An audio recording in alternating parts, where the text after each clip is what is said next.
ध्यानाभ्यास के लिए कृपया अपने नेत्रों को बंद कर लीजिए। अपना मुख अपनी ओर कीजिए।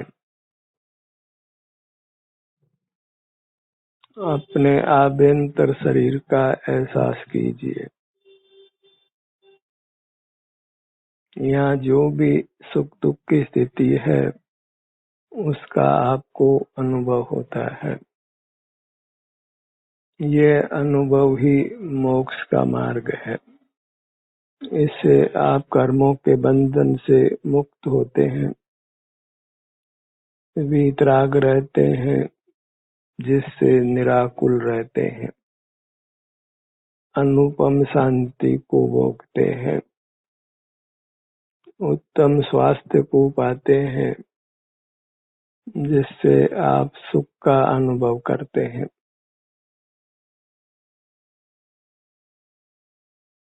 यह स्वावलंबन की दशा है। स्वाधीनता है, अपना ही अवलंबन है। जहाँ स्वावलंबन है वहाँ दुख नहीं है। दुख परावलंबन का है। परावलंबन इंद्रिय ज्ञान से होता है। इसलिए इंद्रियों का निरोध कीजिए। कुछ मूर्त पदार्थों को देखना जानना नहीं है। मूर्त पदार्थों का देखना जानना इंद्रियों की सहाय से होता है, प्रकाश की सहाय से होता है। जहाँ पराधीनता है वहाँ सुख नहीं है, और पराधीनता जीव का स्वभाव नहीं है। मूर्त पदार्थों को जानना पराधीनता से ही होता है। इसलिए मूर्त पदार्थों को देखने जानने से विरत रहना है। वहाँ आपको उत्तम स्वास्थ्य, उत्तम सुख का अनुभव होता है। इसी विधि से परमात्मा स्वस्थ हुए हैं, सुखी हुए हैं। वे मूर्त पदार्थों के ज्ञान से सर्वथा रहित हैं, और अमूर्त जीव ज्ञान का विषय नहीं बनता है। केवल अपना अमूर्त शरीर ही स्वयं के अनुभव में आता है। वह सुख स्वभावी होने से, उससे युक्त होने से सुख का अनुभव होता है। परमात्मा केवल अपने सुख का अनुभव करते हैं। वे जगत के ज्ञाता नहीं है, जगत के ज्ञेय भी नहीं है। हम परमात्माओं को देख जान नहीं सकते हैं, वे भी हमको देख जान नहीं सकते हैं। जानने के नाम पर मूर्त पदार्थ ही जानने में आते हैं, और उसी से रागादि की उत्पत्ति होकर हम कर्मों से बंधते हैं। जानना छोड़कर अपना संवेदन कीजिए। जानना संसार मार्ग है और संवेदन करना मोक्ष मार्ग है।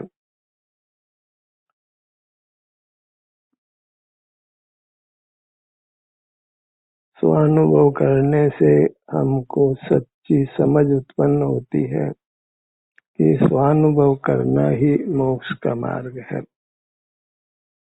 इस जानने को श्रुत ज्ञान संज्ञा है। पर अनुभव में यह श्रुत ज्ञान का विकल्प भी नहीं है। वहाँ केवल शांति का भोग है।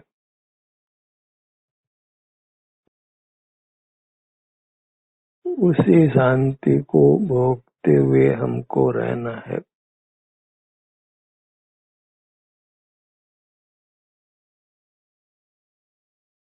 यह यत्न साध्य है, क्योंकि हम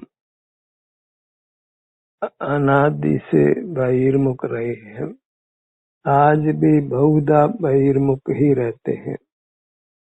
निद्रा में भी बाह्य पदार्थ ही कल्पना लोक में हमारे ज्ञान का विषय बनते रहते हैं। निद्रा में स्वानुभव नहीं होता। जागृत अवस्था में ही हम अपना संवेदन करते हुए रह सकते हैं, अपने आभ्यंतर शरीर का संवेदन कर सकते हैं। यहाँ जो भी सुख दुख की स्थिति है उसको भोग सकते हैं। वही अतीन्द्रिय भोग है जिससे हम नूतन कर्मों से नहीं बंधते और पूर्वबद्ध कर्मों से छूटते हैं। काम इतना ही है कि अपनी दृष्टि को अपने आभ्यंतर शरीर पर ही विस्तारित करना है। इससे अपने आभ्यंतर शरीर के स्वास्थ्य की स्थिति का शारीरिक सुख दुख का ही अनुभव होता है।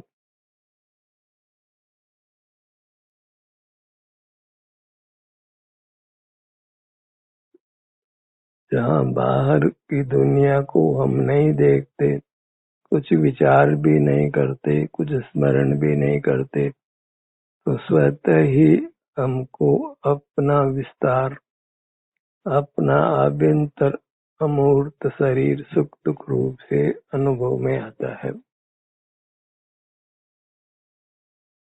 संपूर्ण शरीर का अभी युगपत संवेदन नहीं होता, पर असर्व शरीर का अनुभव तो अंतर्दृष्टि करने पर या बाहर से दृष्टि हटाने पर स्वमेव होता है।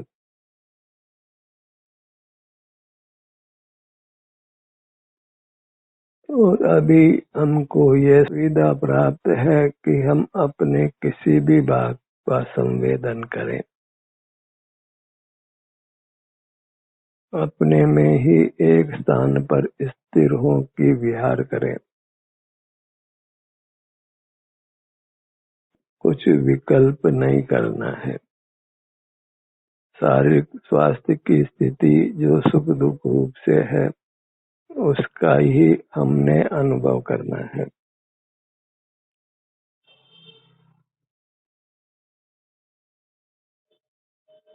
शरीर में कदाचित हिलना डुलना हो, वह भी हमको अनुभव में आ जाता है, पर वह प्रधान नहीं है।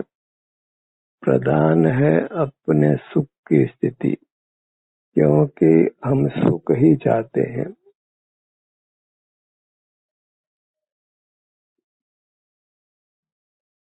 अपने लक्ष्य को भूलना नहीं है। हम सुख चाहते हैं और सुख को सीधे ही अनुभव में लेना है। किसी माध्यम की आवश्यकता नहीं है। सिर से पांव तक यहाँ सुख का या फिर कर्म के निमित्त से शारीरिक दुख का अनुभव होता है। वह सब अपने सुख स्वभाव का कार्य है। इसी का अनुभव करने से सुख स्वभाव की अभिव्यक्ति होती है।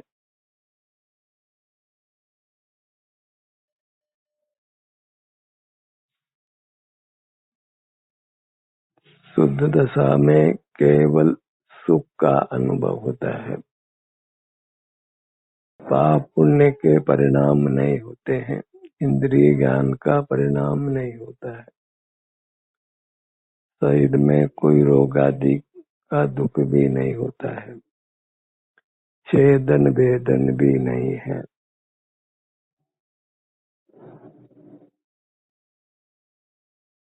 सुख की मुद्रा में बैठकर अपने सन्मुख होकर विश्राम पाना है।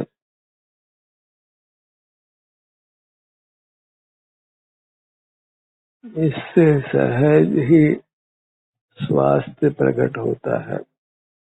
उत्तरोत्तर हम अधिक स्वस्थ और अधिक सुखी अनुभव करते हैं।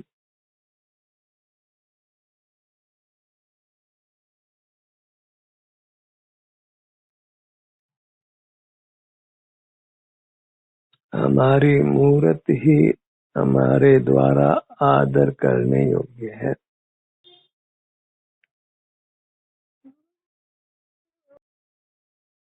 इसलिए व्यवहार में हमको किसी का अनादर नहीं करना है, क्योंकि सर्व ही जीव परमात्मा समान है।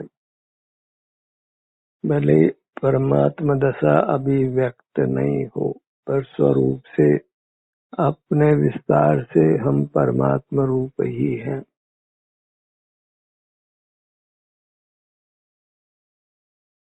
व्यवहार में हमको पर का आदर करना है,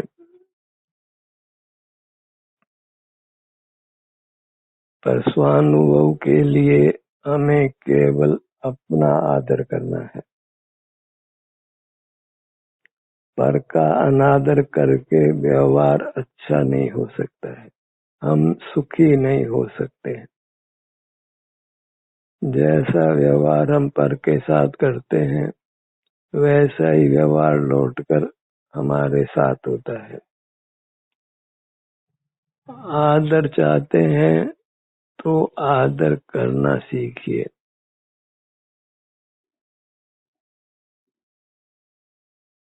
लौकिक जीवन पर के आदर से चलता है, पारलौकिक जीवन अपने आदर से चलता है, और हमें पारलौकिक जीवन पाना है जो लौकिक जीवन से भिन्न प्रकार का है।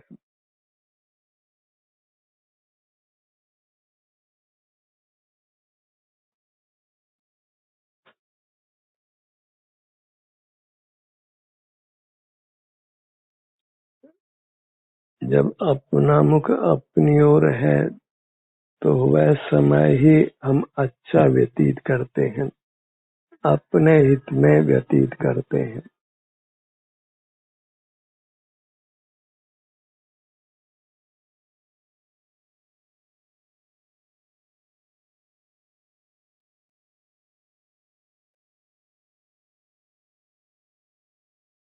शरीर के आकार अपनी मूर्त को पहचानिए।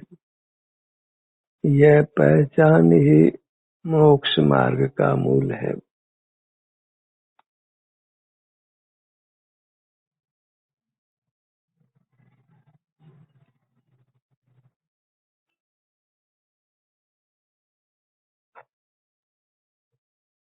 निज में ही नित्य विहार करना, विहार कर तू पर द्रव्य में।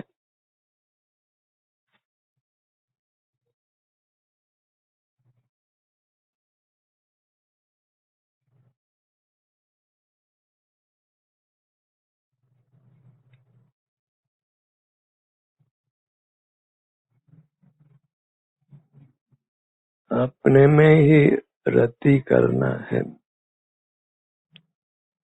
अपने सन्मुख होकर ही उत्तम सुख को भोगना है। कुछ भी काय चेष्टा नहीं, कुछ भी इंद्रिय व्यापार नहीं, मनो व्यापार भी नहीं।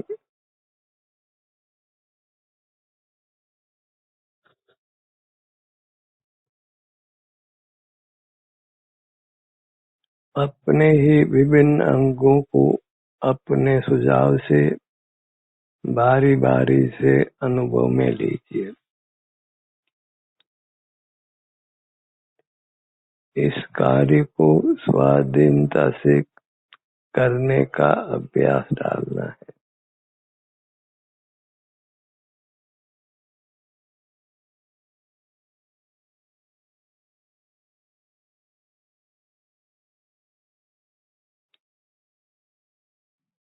अभी शरीर में अप्रिय संवेदना मिलती है, क्योंकि हम बहिर्मुख रहे हैं। अब अप्रिय संवेदना हमें इष्ट नहीं है, इसलिए बाहर देखने का समय कम करना है।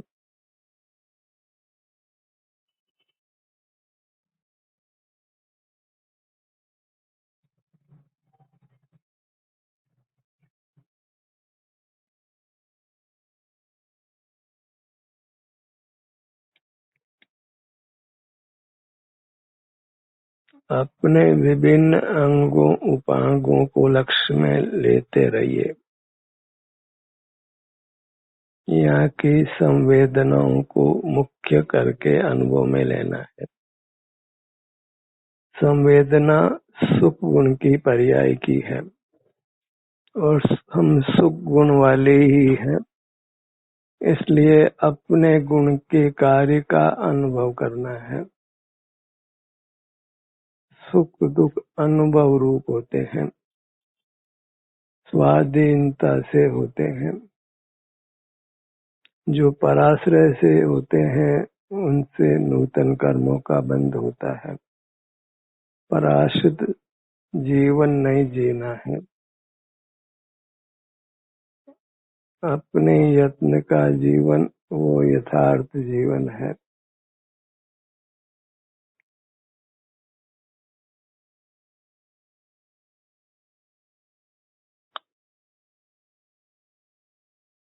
अपने मुखमंडल को लक्ष्य में लीजिए।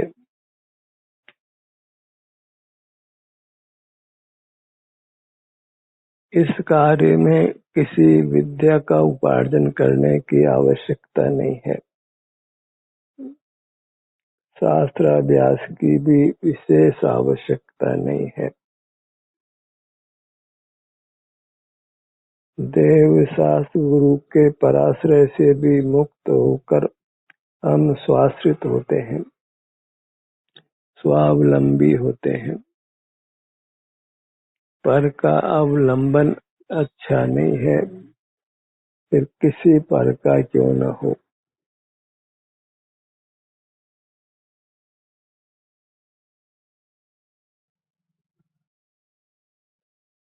अंतर्दृष्टि करना वह स्वाधीनता की ही बिगुल बजाना है।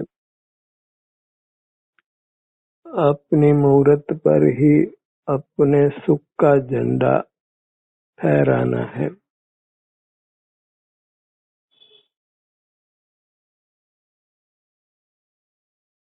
अपने सुख को ही वृद्धिगत करना है, उसके लिए अपने से ही युक्त रहना है।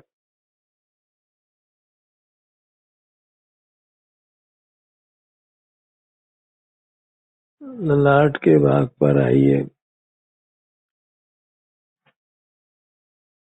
भ्रूमध्य,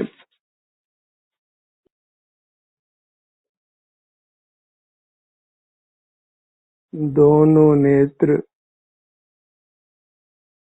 बायां नेत्र, दायां नेत्र,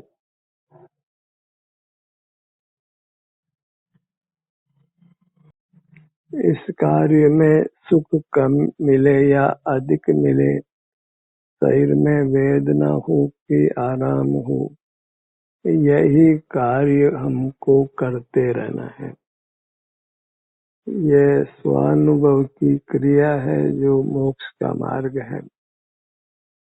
इसलिए स्वानुभव के इस कार्य को सतत करना है।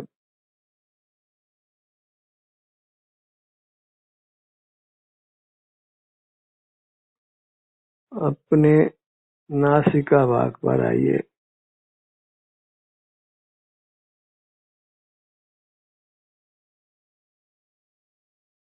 दोनों नथुने,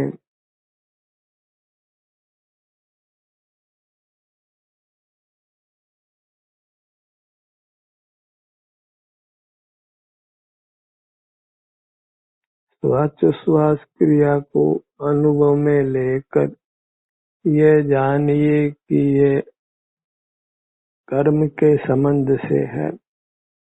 कर्म का संबंध मिटने पर यह श्वासोच्छ्वास क्रिया नहीं है, फिर पवन की भी कोई आवश्यकता नहीं है।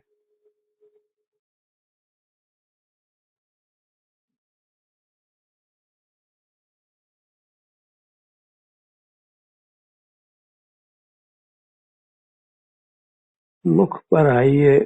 दोनों होठों का भाग मुख के भीतर,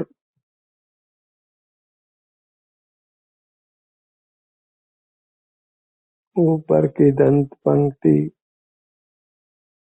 नीचे की दंत पंक्ति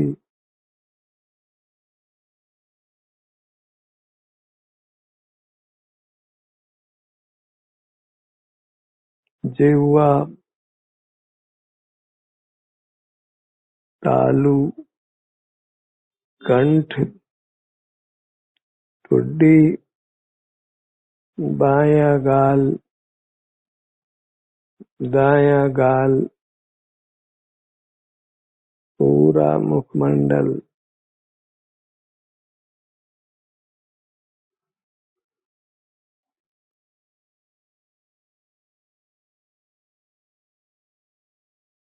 सीने के भाग पर आइए। हृदय स्थान को अधिक समय दीजिए।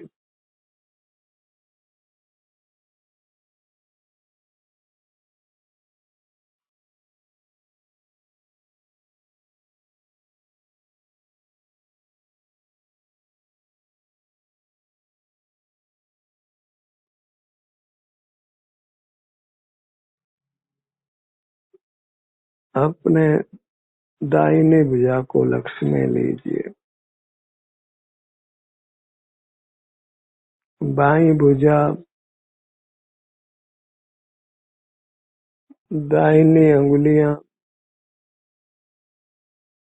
बाईं अंगुलियां, बाईं कोहनी, दाहिनी कोहनी,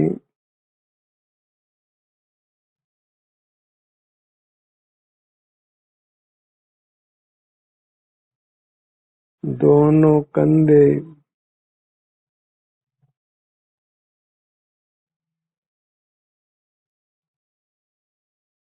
पेट का भाग, नाभि स्थल,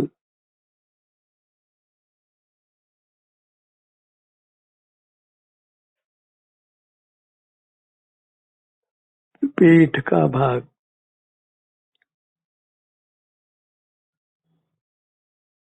हर व्यक्ति को अपने कर्म की स्थिति के अनुसार ही सुख दुख का अनुभव होता है, इसलिए अन्य से तुलना करने का कोई फल नहीं है।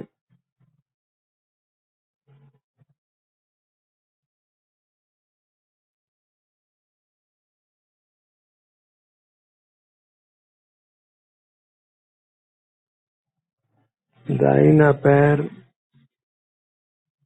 पगतली, पांचों अंगुलियां, एड़ी, टखना, पिंडली, घुटना, जंघा।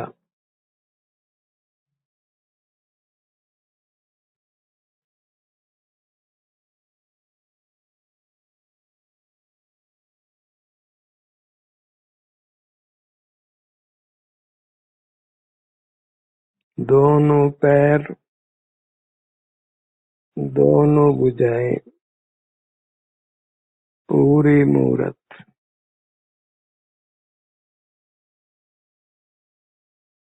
इसी का दर्शन संवेदन करते हुए रहना है। यही यथार्थ देव दर्शन या परमात्म दर्शन है। यही गुरु की यथार्थ उपासना है।